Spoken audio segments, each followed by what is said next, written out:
Dear Jesus, please help me to know and encounter your presence in the difficulties I face today, reminding me that nothing can separate me from your love.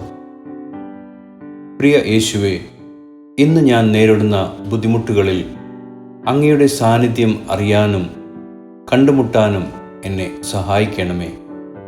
അങ്ങയുടെ സ്നേഹത്തിൽ നിന്ന് എന്നെ വേർപെടുത്താൻ യാതൊന്നിനും കഴിയില്ലെന്ന് എന്നെ ഓർമ്മിപ്പിക്കണമേ. 1 John 4:10.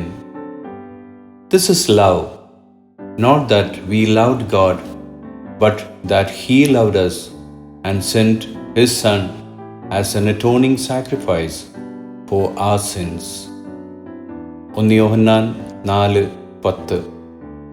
നാം ദൈവത്തെ സ്നേഹിച്ചതല്ല, അവൻ നമ്മെ സ്നേഹിച്ച് തൻ്റെ പുത്രനെ നമ്മുടെ പാപങ്ങൾക്ക് പ്രായശ്ചിത്തമാകുവാൻ അയച്ചതു തന്നെ സാക്ഷാൽ സ്നേഹമാകുന്നു.